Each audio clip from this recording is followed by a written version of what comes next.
Tout compte fait avec Éric Revel comme chaque matin, les grands épisodes, les grands feuilletons de l'économie. Bonjour Éric. Cher Patrick, bonjour à tous. Les faillites d'entreprises, malheureusement, c'était à craindre. On en avait parlé et ces faillites commencent à se multiplier. On a des chiffres sur 2022, sur cette année, et ce n'est pas très bon pour les PME. Bah oui, il fallait s'y attendre. Les faillites d'entreprises prennent vraiment de l'ampleur en France, de notre pays. Alors vous vous souvenez sans doute que le président de la CPME parlait de catastrophe il y a quelques semaines en indiquant que 150 000 PME, TPE étaient menacées à cause de l'envolée de la facture énergétique, certaines même en faillite.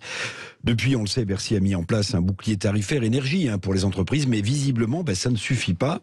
Le chiffre dont vous parlez, c'est celui du cabinet Altares qui a fait des comptes. Près de 9000 entreprises françaises ont mis la clé sous la porte entre juillet et septembre 2022 par rapport à la même période 2021.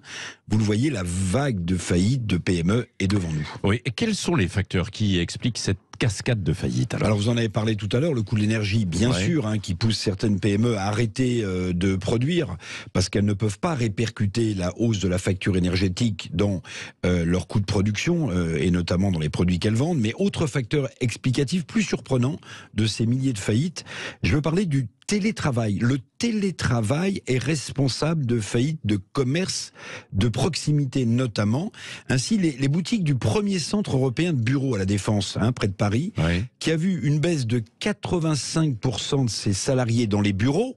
Donc, ils télétravaillent, mais si vous avez massivement des gens qui télétravaillent, vous imaginez le désastre pour le chiffre d'affaires des commerces environnants, des commerces de proximité, des commerces de bouche. D'ailleurs, vous l'avez signalé, les bouchers charcutiers seront devant l'Assemblée nationale aujourd'hui parce que précisément ils sont impactés indirectement par le télétravail et des salariés qui restent chez eux et qui se déplacent moins. Oui, et puis il y a aussi les prix de l'énergie qui explosent pour eux, bien sûr, comme dans beaucoup d'autres secteurs chez les commerçants.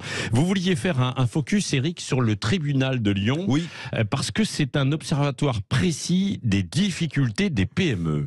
Oui, c'est une autre illustration de l'envolée des faillites de PME. Le tribunal de commerce de Lyon, c'est pas n'importe lequel, c'est la deuxième juridiction française en matière d'entreprise en difficulté. Quand vous êtes en difficulté, quand votre entreprise est en difficulté, vous allez à la barre du tribunal de commerce pour voir quels sont les moyens de remédier ou est-ce qu'il y a des repreneurs. Eh bien, le tribunal de commerce de Lyon enregistre 42% de faillites supplémentaires par rapport à 2021. 42%.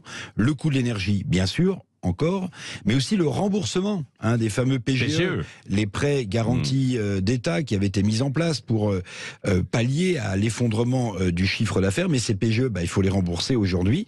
Alors à Lyon, il y a des grands noms qui sont en difficulté. Par exemple, Place du Marché, ex-Tourpagel dans les surgelés, qui est placé en procédure de sauvegarde, ou encore Scopolec, qui est un gros sous-traitant d'Orange, opérateur de télécom. Ce gros sous-traitant, lui, est placé en redressement judiciaire. Alors vous le voyez, après 2 ans de soutien économique après la crise du Covid, c'est le ralentissement économique qui fait fondre les chiffres d'affaires, alors qu'il faut payer les factures pour ces commerces, pour ces PME. Ralentissement économique et bientôt, peut-être, on en parle, on verra, récession possible qui place en grande difficulté les carnets de commandes des PME les plus fragiles. Alors, il y a danger pour tout le secteur économique de notre pays, car je le répète, il faut jamais l'oublier, ce sont les PME et les TPE qui créent de l'emploi en France. Ce ne sont pas les grands groupes du CAC 40. L'année 2023 s'annonce, on le sait, périlleuse pour ces PME et donc, finalement, pour l'ensemble du secteur de l'emploi. Merci Éric Revel.